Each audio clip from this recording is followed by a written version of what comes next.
Hello, fourth grade. We are going to continue our unit of energy conversion, continuing our blackout in Ergstown. We're on lesson 1.2. I received this very special email from the mayor of Ergstown today. Let's read it together. It's from Mayor Jules, Ergstown City Hall. Subject: improvements to the electrical system. Recently, Ergstown has been experiencing frequent blackouts, something that we noticed when we were looking at our video the other day.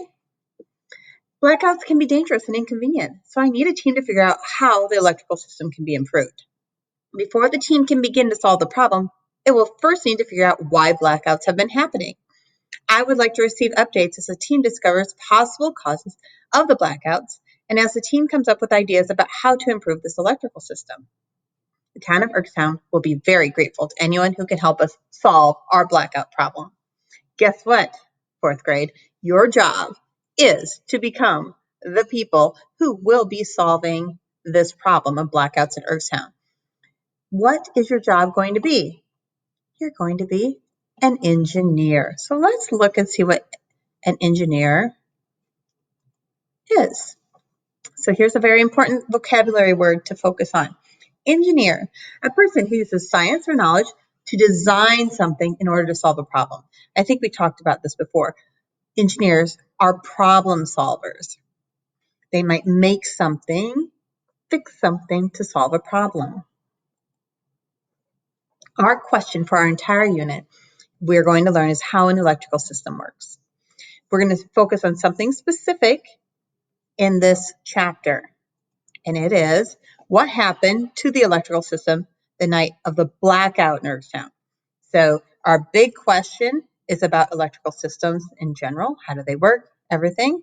But we're specifically in chapter 1 trying to figure out what happened to the system in Ergstown during our blackout.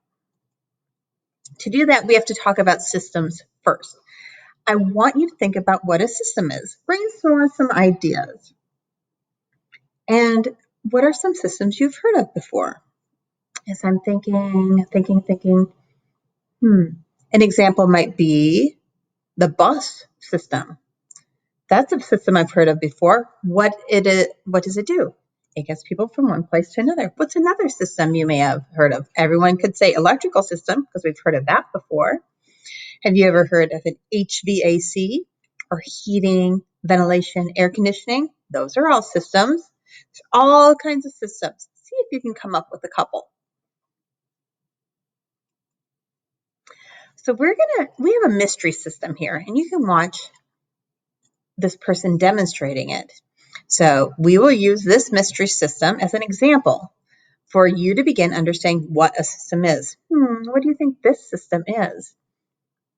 I can see it squeezes. It's got a long little tip there that seems to go through a hole. What is this system? I'm not sure.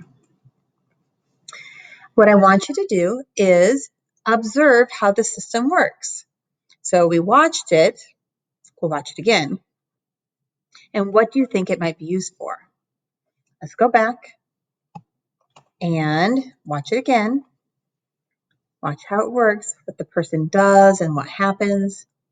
What might you use this for? Watch it one more time. Okay. I hope you're brainstorming along with me. Watch again, squeeze. It shows you some of the parts here. I see a hole. It's got like a little dip in it. I see this long metal tube-like, and I see this lever. What might it be used for? Let me give you some more examples. Observe how it works carefully. Watch what he does when he pushes. What happens? It's pretty fast. Squeeze, the metal piece goes inside, and something happens. You can come back and watch this as many times as you want to help you figure out what this system is. One of the things we're going to do is function. So we have a system, and there are parts in the system. We talked about the lever, the little hole holder, and each of those parts has a function, meaning what they can do, their purpose. What we're going to do now is, after you're finished watching this video, you're going to go to the Seesaw template at the end, and we're going to fill out a little chart. The chart looks something like this. You have to come up with the name of this system. What do you think it was? What was that little thing inside the cup? What was it? Was it a type of fruit? I think it is. I think it's a type of fruit. You might want to use that in the name of your system. Now, I did an example. One of the parts is a handle. There are 3 other parts. What is the function of a handle? To hold it and to squeeze. Now, it says system function at the end. That's the purpose. What is the why do we even have this system? What is it going to do for us? So your job is to complete this chart in Seesaw. There are 3 more parts and 3 more functions. Once you're finished, make sure you submit it to your science teacher. Have a good night.